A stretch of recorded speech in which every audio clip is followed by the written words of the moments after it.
What is up, gamers? The Red Dragon here, and I am back giving you the latest news on the Xbox One. So yesterday, Xbox posted up a lot of different articles going over different things, talking about the Kinect and the privacy issues. I did a video about that. Now we're going to be talking about the used games and licenses, how the Xbox has to connect with you every 24 hours. So we're going to be digging into all that, figuring out exactly how everything works. But before we do that, I do want to mention that the news right now, GameStop stocks are actually up by 7% based on the Xbox One revelations that it will support used games. Also, Microsoft stock is also up today after they released this trove of information yesterday talking about the Kinect and what we're going to be discussing right now. So let's get into what exactly is going to happen with the Xbox One and used games.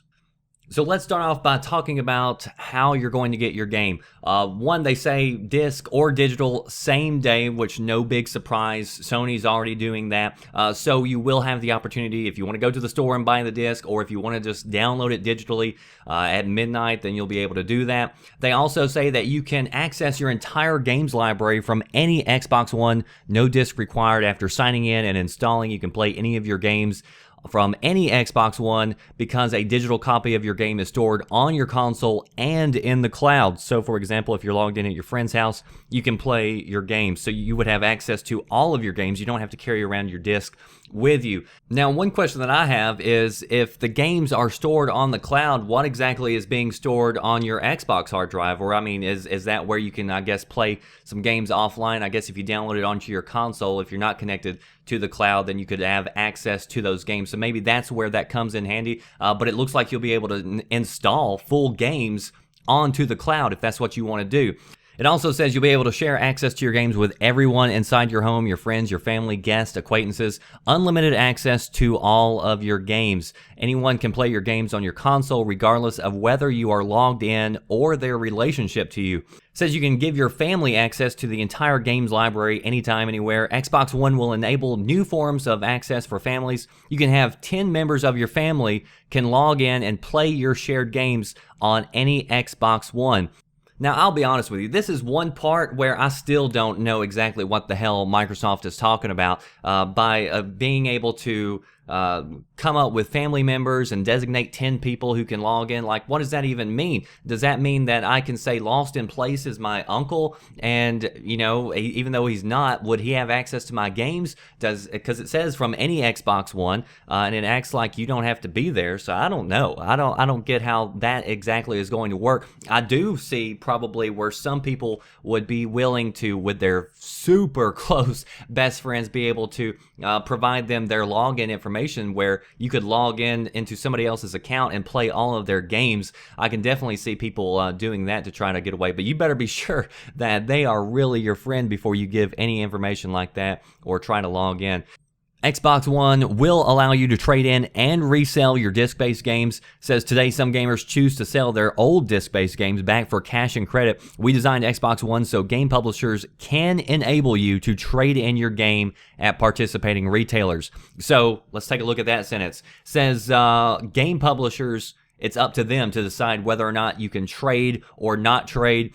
So who else is saying this? Sony. They said exactly the same thing whenever they were asked about used games policy, how they were going to handle that. They said they're leaving it up entirely to the publisher. So it looks like on this front, Sony and Xbox are pretty similar as far as that goes. Now, participating retailers, of course, they're going to have the major retailers up for grabs, but the mom and pop stores, you may have problems now going in and getting access to that unless they hook up with Microsoft's cloud, which is definitely a possibility. So then the question becomes, will publishers enable you to trade in your games and to resell them? And I think the answer has to be yes. I don't see publishers that are going to come out and restrict you from being able to do that unless they do it as a person on Twitter tweeted at me. They made a really good example. They said it'll be just like the movies where you go to the theater, you can watch the movie on the big screen for a few days, and you can't get it at your home, but after a certain period of time, then you can get it on your home. So some people have suggested that maybe the first 15 or 30 days after a game is first released, you wouldn't be able to trade it in during that period of time. Now, it's just totally people just throwing out random thoughts, but it's definitely something to think about. But I can also see that if any publisher did disable you from being able to trade in, I mean, gamers are going to go crazy. They're going to boycott, and there's going to be a hellstorm that hits that publisher. So I think publishers will want to stay good with the consumers, and they will allow you to trade and resell your games. So then the question becomes, what if I don't want to go to the retailer in order to trade in my games or to sell them? What if I want to trade it with my best friend or something? It says Xbox One is designed so game publishers can enable you to give your disc-based games to your friends. So they're specifically saying disc-based games, these last two paragraphs, which makes me wonder if you're able to at all trade your digital games, because that would be really awesome if you could do that. There are no fees charged as part of these transfers. There are two requirements, though. You can only give them to people who have been on your friends list for at least 30 days, and each game can only be given once, which I guess makes a little bit of sense because I could give you a game and you play it for a week or two or beat it, and then you give it back to me, and so nothing really happens. So they're trying to make sure that anybody who's playing the game has paid up. They say, in our role as a game publisher, Microsoft will enable you to give your games to friends or trade in your Xbox One games at participating retailers. Third-party publishers may opt in or out of supporting game resale and may set up business terms or transfer fees with retailers. Microsoft does not receive any compensation as part of this. In addition, third-party publishers can enable you to give games to friends. Loaning or renting games, however, won't be available at launch, but we are exploring the possibility with our partners. So I talked a little bit about that, a few weeks ago. I said, they could come up with some form where they have, a deal with Redbox where they do give them certain codes or something they can hand out. I don't know. But right now, as it stands, they are going to be hurting if you are a big-time renter or loaning games. This is not going to be a good deal for you. You'll probably want to stay far away from the Xbox One as it stands right now, at least until we hear about PlayStation, because, again, we don't know if PlayStation, because they're leaving it up to the publishers, it's a very good possibility that Sony could also have something in place very similar. So we're just going to have to wait and see, because right now Microsoft is losing the PR war, I think, just by talking and announcing, while Sony is winning the PR war by not talking. So we don't know anything more about Sony, but because we know so much about Microsoft,